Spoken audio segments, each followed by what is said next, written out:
Shalom à tous et à toutes. La question du jour. Un bébé en couveuse, quand doit-on faire la Brit Mila et le Pidyon Aben, le rachat du premier-né? Alors, Baruch Hashem, avec l'évolution scientifique, on a maintenant une manière de sauver beaucoup d'enfants prématurés. On va les mettre dans une couveuse, un endroit où il y aura une chaleur, un air spécial qui va rappeler un petit peu ce qu'ils avaient quand ils étaient dans le ventre de leur mère. Et ils peuvent rester plusieurs jours, plusieurs semaines, des fois plusieurs mois avant de sortir. Et là, la question, les parents demandent bien entendu, qu'est-ce qu'ils doivent faire pour la Brit Mila? Quand faire la Brit Mila? Et pareil, quand doit-on faire le Pidyon Aben, le rachat du premier-né? Alors en réalité, la majorité des décisionnaires nous disent que on va considérer le temps de la couveuse comme la continuité de la grossesse de la maman. C'est-à-dire, le bébé, soit il est dans le ventre de la maman, soit il est dans la couveuse. Justement, toute la couveuse est faite justement pour remplacer, entre guillemets, la chaleur et tout ce qu'il avait besoin pour se développer.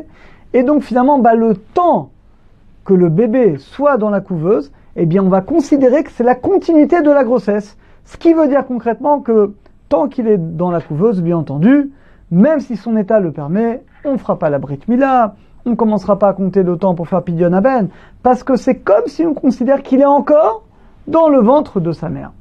C'est la raison pour laquelle nous dit le Rav Yosef, on ne comptera que à partir du moment où le bébé sortira de la couveuse. Le jour où le bébé sort de la couveuse, ça représente un petit peu comme le jour où le bébé sort du ventre de sa maman. Et donc uniquement à la sortie de la couveuse, on comptera les 8 jours. Et le 8e jour, en sortant de la couveuse, on lui fera la Brit Mila. C'est pareil pour Pidyon Aben. 30 jours, on va compter les 30 jours, c'est pareil. On va compter depuis le jour où le bébé est sorti de la couveuse. Donc c'est un deuxième accouchement au niveau de la lacha. Et donc c'est à compter de ce jour et qu'on va compter les 8 jours pour la Brit Mila et les 30 jours pour le Pidyon Aben. Alors il faut rappeler également de manière générale, là je ne parle pas forcément de la couveuse, je parle en général, on sait très bien que la Brit Mila, de manière générale, repousse le jour du Shabbat, Bayom Hashmini, le 8e jour. De là, déduit la Gemara, même quand ça tombe Shabbat. Là je parle d'une Brit Mila qui tombe en son temps. Quand le 8e jour tombe Shabbat, on le sait bien entendu, on fait la Brit Mila le Shabbat. Mais quand une Brit Mila est repoussée, ça arrive, le bébé, il a la jaunisse, il est malade, il peut pas. Et donc on doit repousser la Brit Mila. Et là, on doit faire très attention. On a la qui n'est pas toujours très connue. Donc notre bébé, il a la jaunisse, le 8e jour est passé, on ne lui a pas fait la Brit Mila.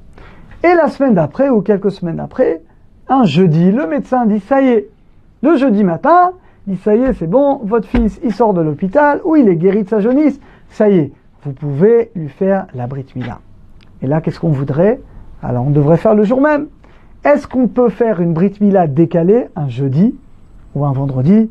Les réponses est non. Et c'est écrit dans le Rashbat, c'est écrit dans Rabbi Yosef Karo, dans le Bet Yosef. Attention, une Brit Mila qui est repoussée pour les Sfaradim, on n'a pas le droit de la faire ni le jeudi, ni le vendredi. Shabbat, c'est d'après tout le monde, évidemment, qu'on ne pourra pas la faire non plus Shabbat. Parce que Shabbat, on ne peut faire une Brit Mila que quand c'est le vrai jour, le 8e jour, pas quand c'est une Brit Mila repoussée. Pourquoi on ne pourrait pas? Jeudi matin, on dit ça y est, il peut faire la Brit. Pourquoi on ne le fait pas le jour même? Tout simplement parce que dans les 3 jours avant Shabbat, on sait très bien que les 3 premiers jours après la Brit Mila, il y a un certain danger pour l'enfant. En tout cas, on voit par exemple dans la Torah que le 3e jour, c'est là que Avraham Avinu a souffert la Brit Mila.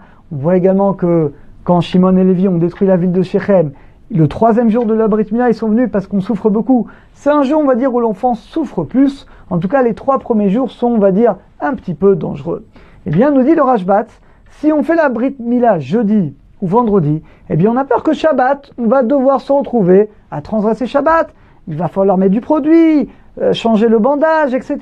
Et peut-être on va devoir transgresser Shabbat. Donc on ne veut pas prendre de risque. Et comme de toute manière, la Brit Mila, elle est repoussée, dans ce cas-là, on la repoussera à dimanche, donc à Yom Rishon. Ça, c'est l'avis des Sfaradim et de certains Ashkenazim, parce que le Taz également pense comme ça, qui est un grand commentateur Ashkenaz du Shulchan Aruch. Néanmoins, il est vrai que nos frères Ashkenazim, qui se basent sur le Shach, un autre grand commentateur, nous disent que non, eux, dans ce cas-là, ils feront la Brit Mila même jeudi, même vendredi, Shabbat évidemment, non, ça d'après tout le monde. Mais en tout cas, pour les Sfaradim, on ne doit pas faire une Brit Mila repoussée, ni un jeudi, ni un vendredi. Donc résumé, c'est facile. Pour premier cas d'abord, quand un bébé sort d'une couveuse, on attend le jour où il sort de la couveuse pour compter 8 jours, on fera la Brit Mila le 8e jour après la sortie de la couveuse. Pareil, le Pidyon Aben est 30 jours après la sortie de la couveuse. Et on a dit de manière générale, là c'est pas lié à la couveuse, mais une Brit Mila, si c'est le 8e jour, c'est Shabbat, on fait. Mais si la Brit Mila a été repoussée à cause d'une maladie par exemple, eh ben dans ce cas-là, on ne pourra la faire ni jeudi, ni vendredi, ni Shabbat évidemment, parce qu'on est dans les 3 jours avant Shabbat, donc on la fera le dimanche. Ça c'est la halakha pour les Sfaradim. Et nos frères Ashkenazim le feront même si c'est jeudi et même si c'est vendredi. Bezrat Hashem, qu'on entende des bonnes nouvelles et des joies chez toutes les familles, dans toutes les familles du Klal Israël.